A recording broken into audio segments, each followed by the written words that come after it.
newankubadde nga gavumenti ya kuno ekyalemeddwa okuleeta insurance y'ebyobulamu nga yabuwaze wabula ebibiina by'obwannakyewa ebitali bimu byo bitandise okussa mu nkola ekika kya insurance kino. Okusinza ku bibiina bino enkola eno bagitandikiriza mu byalo era abantu abatali bamu batandise okugiganyulwamu olw'ebibala bye bagirabyemu. Abantu abasoba mu 1.5 be baakagiganyulwamu okuva mu mwaka gwa 1996 lwe yatandikibwawo era nga disitulikiti 20 ze ziganyulwa mu nteekateeka eno. Muri disitulikiti emu okuva ebuvanjuba, disitulikiti 7 Masekati, 7 endala okuva mu bugwanjuba ne disitulikiti endala. Okusinziira ku Makayire Frederick, Ssenkulu w'ekibiina kya Save for Health Uganda, alaze enkola yaabwe bwetambula era ne gavumenti biki beyandikikopyemu. Omuntu ekisooka ziri ku miruka bw'ogenda ng'eruweero nakaseke nakasongola ku muluka osangawo ekibiina kya munno mu bulwadde oba ekya community health insurance. Kaakati ayagala okukyeyungako kyakola agenda ne ssente ku bibiina ebyo mulimu abakulembeze byayo bw'amala osasula nga bamuwa kaadi eya skiimu eyo.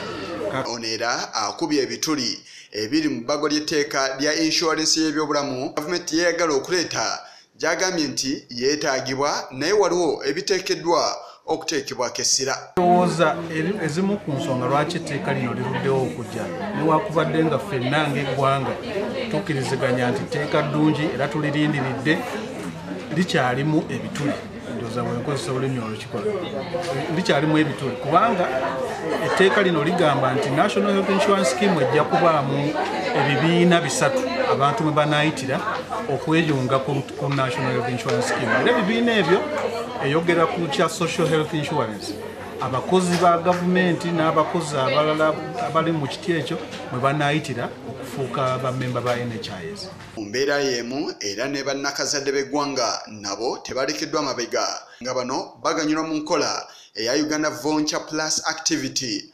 Muno omukyala aweebwa kakaadi akamuwa enkizo okufuna obujjanjabi obw'enjawulo era obwetaagisa. Okusinziira kwakulira enteekateeka eno mu ggwanga ku lwa USAID Christine Namayanja, enkola eno tetambudde bubi wabula eggwako mwaka gwa 2021. Empeereza eno gavumenti ne USAID baasalawo okugisembeza eri abakyala abatasobola muwendo gwa ssente bwe batusaba mu malwaliro. Be bakyala abali mu byalo, abakyala abafuna akatono oba abakyala abatakola, abakyala abalina ssente ntono. Saagala kubayita abavu naye abalina ku ssente obutonotono naye nga singa nti batuuse mu mbeera eno bajja kuba beetaaga okutunda ebintu byabwe ate baddeyo mu bwavu obw'amaanyi.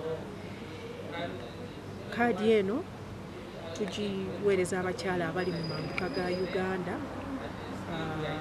mu Eastern Uganda ne mu North. Bano okuvaayo bwe bati basinzidde mu nsinkano gye babaddemu ne bannamawulire abasaka ag'ebyobulamu mu kibiina ekibataba ekya Health Journalists Network Uganda. Yisa Kigongo ku lwa Channel 44 Oleggulo.